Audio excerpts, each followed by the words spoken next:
discussed ad verbatim on many a pitch talk show about the managerial merry-go-round, and that it is an absolute joke the way a manager can be hired. But well, Leeds United as the best and worst example of this, where they've already been through three, four managers this season. If you count Neil Redfern twice, then they're on their fourth manager, and we're seeing managers getting 6 games.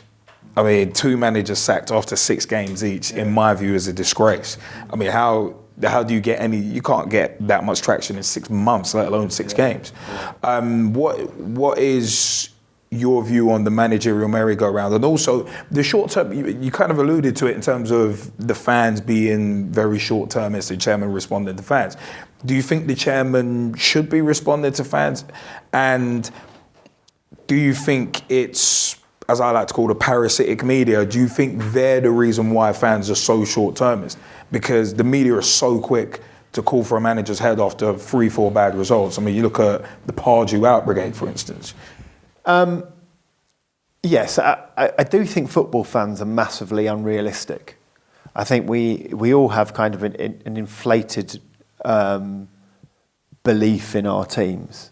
And we all think that we should be the greatest thing, and we all think every team thinks their team is underachieving. So if you look at kind of Pardew at Newcastle,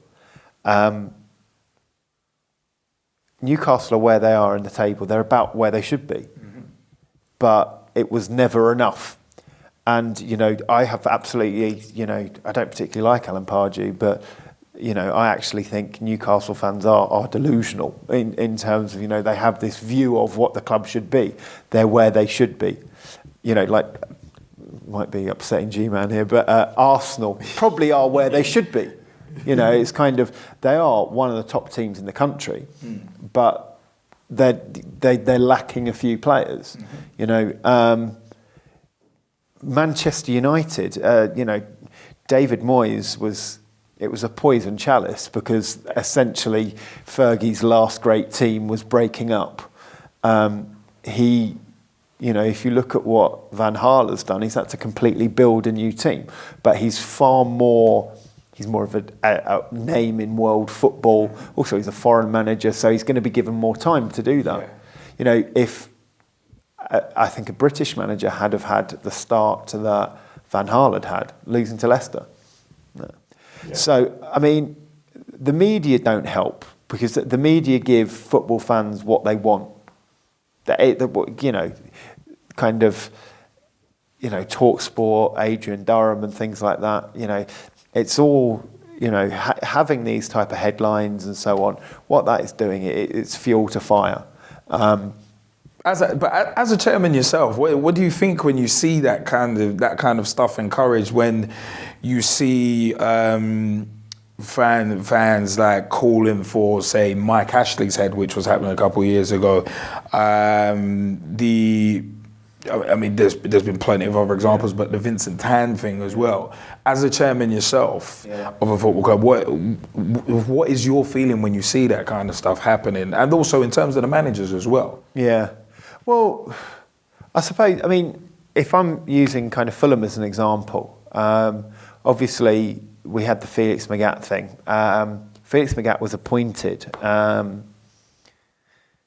when René Moulenstein was sacked. And this was after, I think, one of the best performances I've seen of Fulham. And I think we lost 3-2 to Liverpool at the Cottage in a last-minute penalty. But Fulham were brilliant, absolutely brilliant that night. And Moulenstein was getting Fulham playing good football. And, history will judge. You can look at stats, and we didn't win very many games while he was. But I think there was a feeling we were going the right way and move. And, Shahid Khan, as chairman, I think, decided to pull the trigger when he did, because Felix Magath was kind of a renowned, kind of firefighter coming in there. He'd done it before, so that was Shahid Khan, and he was, as a businessman, trying to do whatever he can to keep the club up, because it didn't work out. I think Fulham fans are quite patient on the whole, because we have to be. But things, we had a terrible start to the season. Kit Simons has come in and he's done quite well, but we've lost a couple of games and now people are, he's not experienced enough, he's this, he's that, and Shahid Khan needs to go and Kit Simons needs to go. And we're like, no, what do you expect? We kind of turned over the entire first team squad, right? We might not have signed any players, but who would sign for us at the moment?